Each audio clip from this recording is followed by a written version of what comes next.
What's up, everybody? Welcome back to another episode of All the Mods 7 to the Sky. Guys, I've been doing a few different random things around the base here to make my life easier. So we're underneath where our bees are up above, right?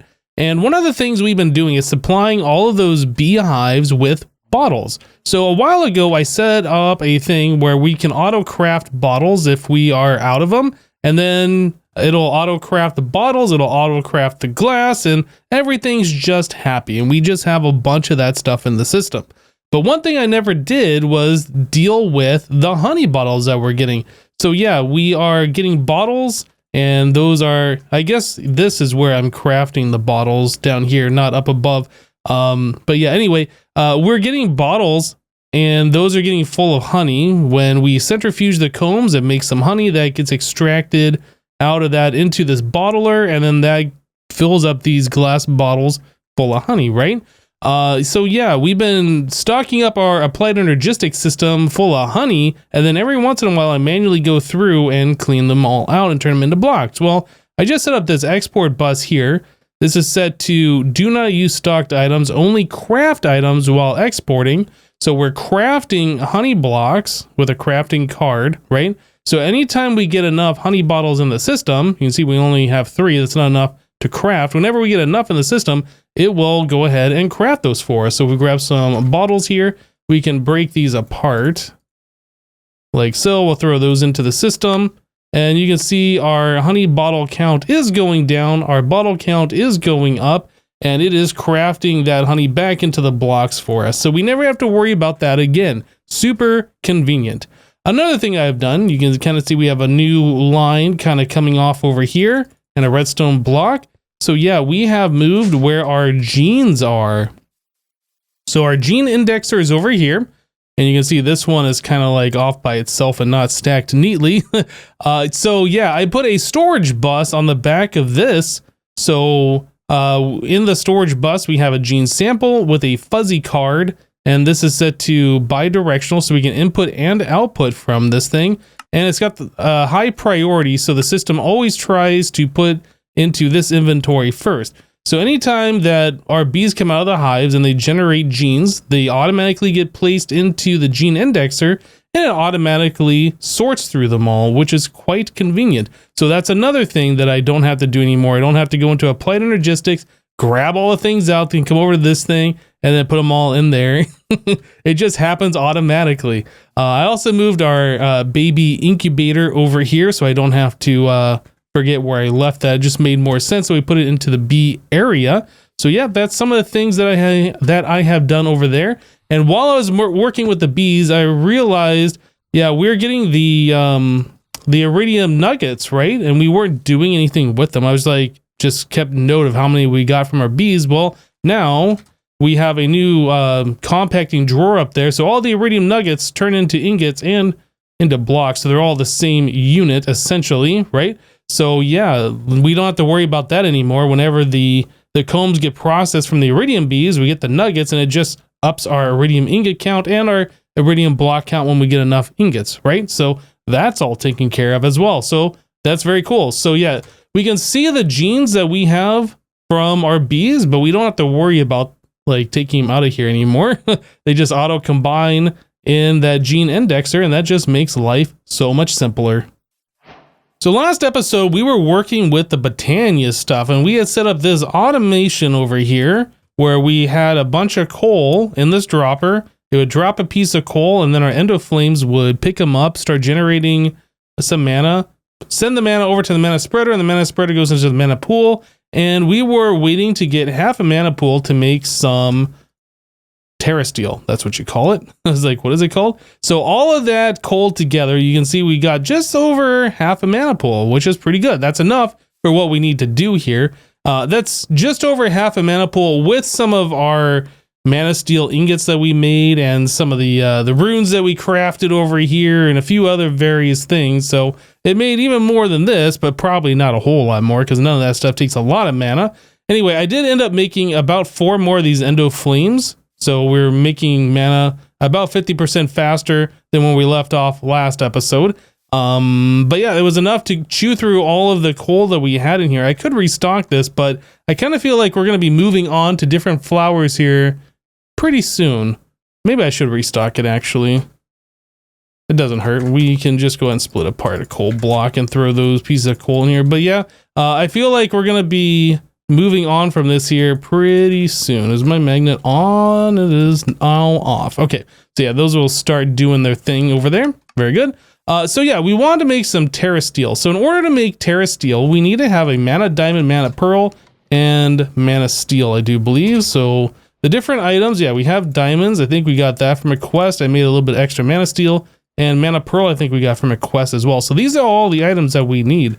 So we just throw those onto this terrestrial agglomeration plate. We get some particles that happen.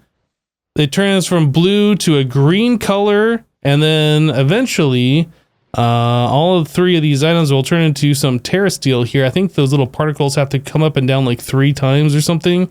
See, it's turning a bit more green now. It was not quite there. I think this is the last pass on it. And then we should have 1 Terra Steel ingot, which is cool, but that just used basically all of the mana that we had over here. So... yeah, we need to work on how much mana we are generating, because this really takes a long time to chew through all that coal. And, yeah, we're not making mana super fast. Anyway, so there's our Terra Steel ingots, which is pretty awesome. So if we come into our quest book and... where is it? Under Botania. Yep, so there we go. Terra Steel ingot. So the next step is it wants us to do an Elven Gateway. And in order to do stuff here, we need these Natura pylons and these Glimmering Living Woods. The Glimmering Living Woods, where? So the logs turn into the wood. I'm having a hard time here. I thought there was a way to craft these. Maybe I'm thinking of the Natura pylons. I thought that making the, oh, maybe it's the Elven Gateway core. Let's take a look here. Yeah, that requires Terra Steel nuggets for the Elven Gateway core. So the Terra Steel that we just made is going to have to be broken apart into ingots to make this guy here. I could have sworn it used an entire ingot for this thing, but maybe I'm mistaken. Pylon. Does this use the rest of the nuggets in it? Oh, okay, so it does. So 2 of these pylons uses 6 of the nuggets, and the other 3 go into the gateway core. So the entire Terra Steel that we just made is going to go into making this thing, which I guess is cool. But in order to operate this gateway, we're going to need, again, more mana. So I'm not really sure the best way to go about this at this point. There are a few different types of generating flowers that we saw previously. And the one that kind of caught my eye is one that didn't really give us any information about, but this wither one, was that the one? Yeah, I think this is the one that I was looking at. This flower, if we, I can't see from there. Well, the book was telling me about that before. It's because I didn't have the book in my hand. Here we go. If we press control on this guy, the wither Iconite uses up nether stars dropped down to create mana from them. If the wither flower can't use up the nether star after 5 minutes, it will despawn like any other item. So yeah, this is using nether stars to generate mana, and that seems pretty cool to me. Some of these were locked out. I don't know if this has been unlocked yet. Yeah, I think we have to throw the book through the gateway in order to unlock this stuff, is how that's going to work. But yeah, that was like the only one of these mythic botany book, or I guess there's 2 of them here. This one generates when it's raining. This one I can't see any information on, so I'm not sure what that's about. But yeah, this is one of the new flowers, and that was the first one that I held control on. I was like, okay, cool. I think we'll try this particular method of doing that. In order to make nether stars, though, we're gonna have to do a few different things here. So we could set up a wither skeleton farm and like farm for the wither skeleton skulls, or we could make a nether star seed, right? And that, if we look at the uses on this thing, the seed has to sit on top of farmland like all the other plants, the other seeds that we have, but it also needs a nether star crux in order to be underneath that in order for this to grow. I don't know how that combines with our current growth accelerators that we have under here. If it just means that the very top one doesn't work anymore, like we have to replace the top block with the crux and then all the other ones work, or if we have to move everything down by one. I guess we'll probably just remove the top block. It should still be fine. It'll just be maybe a little bit slower for that one particular plant, but these things are growing so fast anyway, I'm not really sure that's going to make much difference. But yeah, I think that's what I want to do, is work on towards getting that particular flower. I haven't really looked at it to see if there's anything else that we're missing as far as making that seed and the crux and everything, but it seems like we should be able to do all of that stuff. We have to have 4 Insanium Essence, so that is 16 Supremium Essence. So that's going to be a lot. Let's take a look if we can do 16 of these. And it says we can. It's only 4,000. Let's go ahead and start that up. We had over 100,000 last I looked. Yeah, 117. So that's not a big deal. It's just going to take a little while to craft. The other thing is the Nether Star Crux, though. That's another thing that we need to take a look at. So let's just search for Nether Star Crux. This thing is going to require 4 more Insanium. So that's 16 more of that Supremium. And we saw how easy that is. But this also requires Withering Souls and 2 additional stars. So Withering Souls are dropped by the Wither when you kill it, right? So we have to get those. There's a 35% drop chance, so might have to kill up to 6 of them, but we need 2 nether stars anyway for this particular block to be made. So yeah, that's some things that we're gonna have to do. Alright guys, so since we needed some wither skeleton skulls to spawn in some wither bosses, I'm here in the nether at our at our fortress that's right next to our spawn, just north of our spawn portal. Yep, I'm just out here killing us some of everything, honestly. We don't have a lot of blaze rods, so I'm tapping these guys as we go by, grabbing all the wither skeletons I can. So we're up to 10 wither skeleton skulls. We have collected some wither skeleton or wither skull fragments, which can be converted back into wither skeleton skulls, I'm pretty sure. And we have also collected some wither skeleton spawn eggs and a magma cube spawn egg, which I'm not really sure is very useful to us, but yeah, our sword does have capturing 5 on it, so that's allowing us like a 5% chance to get a spawn egg from monsters as we kill them. Well, I guess from anything.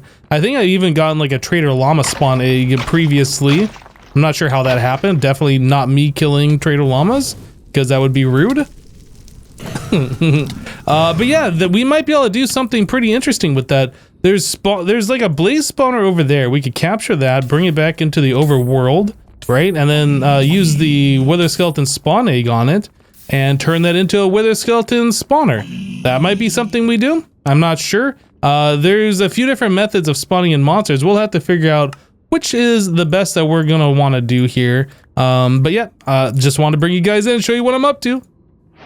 So it's kind of looking at the different ways that we could spawn in enemies, and I saw that there were a few different types of spawners going on in here. There's this broken spawner, and you can do some stuff with the broken spawner. You turn it into this thing, and then it turns into a soul cage.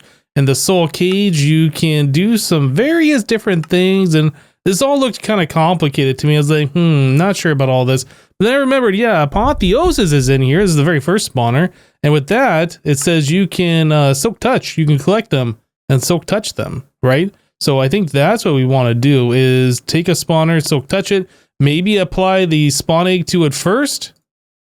Let's see here. Yeah, and then we can add all these different modifiers to it. So if we put another star on there, players don't even have to be around for it to spawn, which is really cool. You can add more spawn counts. This modifier cannot increase this above 16. So yeah, a bunch of fermented spider eyes will increase the spawn count.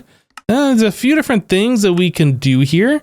Spawn delay, so it'll spawn faster, and max spawn delay, so like it won't wait as long. I think there's a range value there between like when it can and when it does spawn. Ignore conditions, spawn range if you want to make it bigger than a 9x9, which I guess that would give you more spawnable space, which would be pretty cool, I guess. Silent. I'm not sure what this does. Spawned entities will make no noise. Oh, that's actually pretty cool. That's really cool. Redstone control, so you can turn it on and off. That's definitely a thing you want. Activation range, spawn delay again. So you can increase the spawn delay or decrease it. No AI. Spawn entities will have no AI. That actually seems like something you want to do, huh? I think it is. Unless you want the mobs to like fight against stuff. If they're no AI, I think conveyor belts can still move them and stuff. I'll have to like play around with that, I guess. Ignores players, ignores light. I think we've wrapped around. I think it's showing some of these twice, didn't it? Anyway, yeah, so that seems pretty interesting. No AI. We might try that. Anyway, so we need Silk Touch. So yeah, unobtainium pickaxe plus a Silk Touch book that we got a while ago. There we go. Now we can grab spawners with Silk Touch. I was thinking I might go into the Twilight Forest and grab some there since there's more spawners than the one blaze spawner in the nether. So we're also going to want the spawn egg. I assume, well, we got a few of these. So if I make a mistake, it's fine. We have 3 backups and I can always farm for more. So I want to turn the spawner into the wither skeleton spawner and then mine it. And then hopefully it stays wither skeleton. That's the plan. Anyway, I'm going to go to the Twilight Forest and we're going to make this happen. Okay, that's just too adorable. A baby skeleton riding one of these purple spiders. I haven't seen that before. I thought that was kind of cool. Anyway, we just found a spawner right here in one of these hollow hills that I had marked previously. So this is a red cap goblin spawner. Let me just go ahead and throw a torch over there. We're going to apply wither skeleton to it. So now it's a wither skeleton spawner. And if I silk touch it, apotheosis spawners. So it says wither skeleton spawner on it still, which is fantastic. That's what I wanted to see. Okay, I think we are good to go. I'm just looking at these spawner modifications again. I had noted before that I thought that it had looped and we had seen the same things again, which is true. So what this is doing is if you hold this item in your main hand and you hold another quartz in your offhand, it removes it or reduces whichever item that you are trying to do, right? So that's how you can, for instance, remove spawn range, or if you don't want your spawner to ignore light anymore, etc. So yeah, that's pretty cool. So yeah, we have our wither skeleton spawner here. I don't think it spawns in light, so we should be fine. What this is going to allow us to do is put some modifications on here. So first things first, we're going to put a redstone comparator on there. So by default, it seems that this thing will not spawn, which is fantastic. That's what we want. It won't spawn until we get a redstone signal. I did make redstone links from Create. This is a way that you can do wireless redstone, which is very handy for this particular application.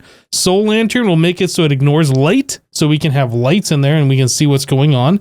I do actually have some nether stars. I forgot that we did farm up some of these stars previously. We're going to need more, but yeah, we did have some of these previously, and this should ignore players being nearby, right? Factory ready, challenge complete. Gas tiers increases the amount of spawner, or the amount of entities, I do believe. So max entities. And there we go. 32, it can spawn at a time. Wither skeleton skull, I don't think we actually need. The fermented spider eye, this is adding spawn counts, the amount of spawns per spawn cycle. And then sugar lowers the delay, so we should spawn really fast. Okay, and clocks lowers the maximum spawn delay. So just like the sugar, we just want to lower this down as much as possible. I don't know how far this goes. That's one full stack of clocks. It looks like we can keep going. Let's make some more. Clock. We can't make too many, or we can't add too many more, but let's just make another stack. So we can bring this all the way down, I guess, to 20. So it'll spawn 32 entities every second. Is what I'm seeing here. No, it'll spawn 16 at a time. It can have a maximum of 32 out, and it does the spawn every second, or at least it tries to. Okay, so that's pretty cool. There was another thing that I wanted to do. I think it does say activation range, but it says ignore players, so I guess we don't have to worry about that. All right, so we can pick this spawner back up. That should be set for what we want. And then over here, I've made a pretty ugly box so we can spawn in monsters. Where this floating block is, that is where I want the spawner to be. So we have 3 blocks below, and we should have 3 blocks above it, right? So it should be the maximum spawn efficiency for wither skeletons. I think that'll be just fine. So I need to put some kind of a block above that, because that is the block where I want the spawner to be. So we'll just place something there. Get rid of this.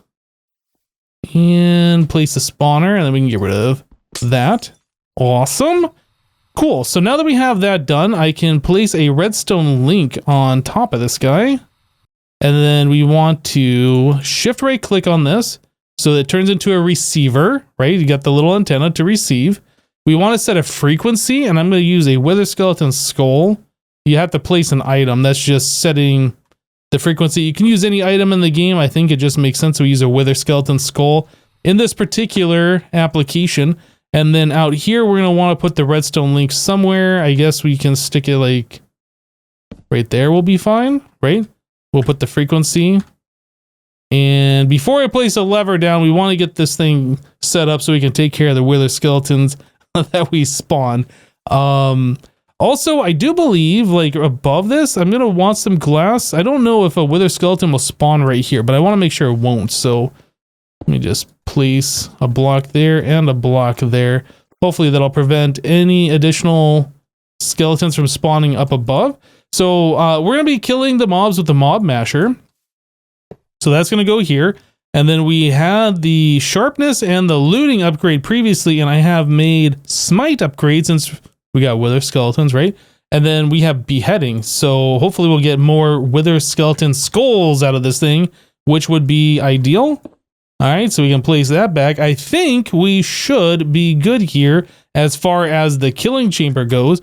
But as far as collecting the drops go, that's another thing. All right, I think we should be ready to go here to try this out. I made a sophisticated storage diamond chest, and then I put an advanced void upgrade filter in here. So yeah, we can filter different items and have them be automatically voided. So if these mobs are dropping like bows and swords and armors and things like that, yeah, we should be able to just void that out completely in this particular thing. I'm not sure if you can put more than one in here, and if you can, that'll be really helpful for like you know, the chain armor, the gold, the diamond, and the leather armor if they spawn with those things, if we need more filtering. So that's pretty cool. So yeah, we're using an absorption hopper here. I have the down section set to fluid, so it should just be outputting into our ender tank, which should be coming over into here, right? And filling up our XP this way. So that'll be pretty nice. And I think that's about it. So yeah, we're extracting out of the absorption hopper just using a diamond upgrade, and that's going into the chest. So let's try this out for the first time. Hopefully everything just works. And I see the mob spinning. Does it take a minute to warm up? I'm not entirely sure, because it's spinning faster. I mean, all those upgrades should be applied, right? Oh, there we go. Oh, it does take a little bit to warm up. Okay.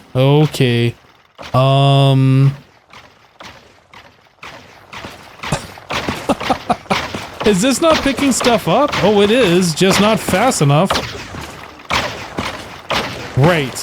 So, okay, let's turn this off. First things first, let's turn this off. That's interesting. It's going way faster than I thought. Next thing, we need to make sure we're voiding these swords.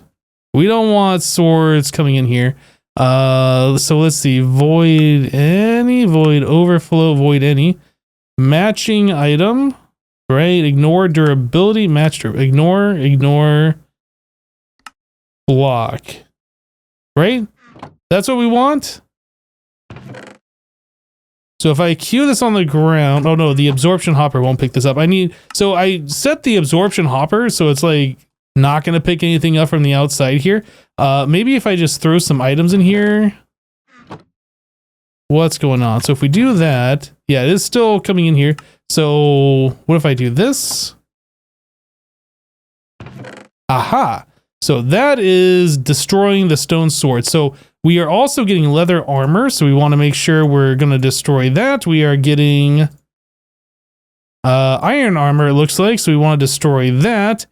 I don't know if we need these necrotic bones, so I'll just add that to the list here. We're getting a whole bunch of coal, and then we're also getting these withered ribs. I'm not sure if those are useful either.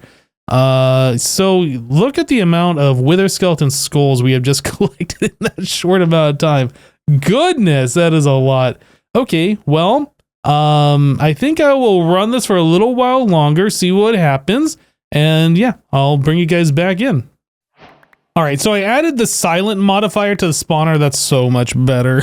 You don't have to worry about these wither skeletons making all that ruckus anymore. So yeah, we are having a buildup of items. You can kind of see them here. And I added in another absorption hopper to try and help with that. So we have 2 of these guys running right now. And all of the items are coming into our chest.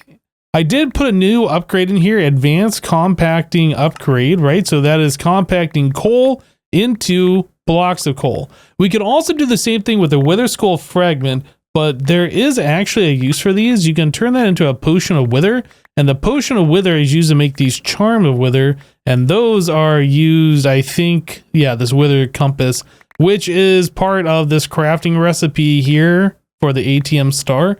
So I don't think I want to auto convert all of those into skulls, but yeah, you can convert, I think, 9 of these into a wither skeleton skull. But as you can see, that's really not going to be a problem. We have so many wither skulls that we have already collected, wither skeleton skulls that we have already collected.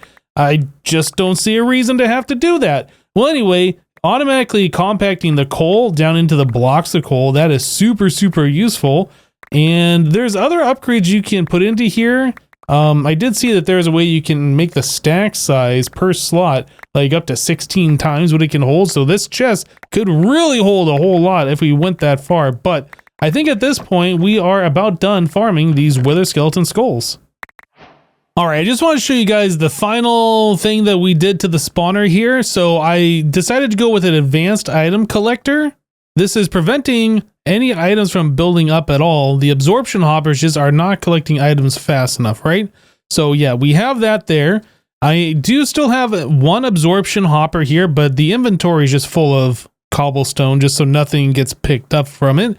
But yeah, the whole reason that's here is to pick up the XP orbs and drop it into our ender tank down below. So that's the only thing this is doing. So yeah, our chest here is collecting all the drops.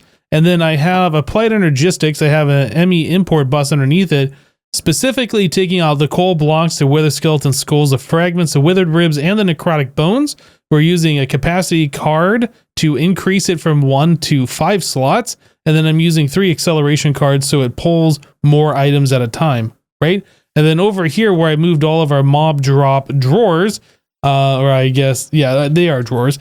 So yeah, we have those up here. So all 4 of those items that we are collecting go up here. Our coal is all the way over here where our other resources are. We have a compacting drawer set up over here specifically for that. So yeah, we are collecting all of our coal blocks right into here. So yeah, you can see that number is actually going up on the tooltip at the top there. Yeah, that's where all of our coal is headed to. So I think this is probably going to be something that we could just leave on. Like, I don't see any problems. If we get armor or something that gets picked up, so like, for instance, if I throw this on the ground, that'll just stay in here, right? Eventually, the chest will fill up if I don't come and take a look at it. But as you can see, like, we're not getting very many armor drops. And the ones we have, the ones that we are getting are already filtered out. So it's not something that we really need to worry about. Maybe we come back and take a look at this once every other week or something. I think we should be pretty okay.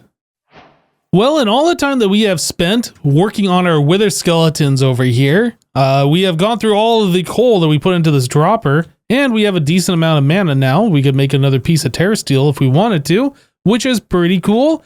You know, originally we started off this episode wanting to make a flower to make nether stars, and we ended up working on this wither skeleton project.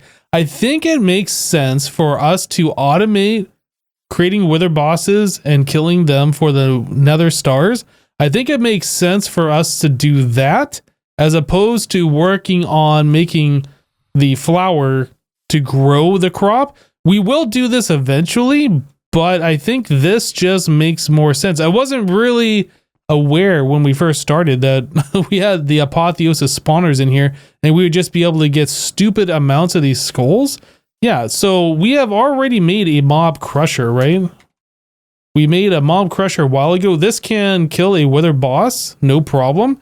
We have the witherproof glass, and then there's also another item from that same mod industrial 4 going, the wither builder, this guy here. So we can have this automatically form the wither boss inside a wither resistant cage, right? It can spawn it, it'll blow up inside there, everything will be fine. And then we use the mob crusher from outside the cage to destroy the wither boss and just collect the stars non-stop. I think that makes sense. That'll probably be something that we work on next episode, though. We have run out of time for today, guys. I didn't realize with all this stuff that we've been doing, where'd the time go? I have no idea. Anyway, that's it for today. Thank you guys for watching. Remember to leave a like on this episode if you liked it, and we'll see you next time. Thanks for watching, guys. Bye-bye.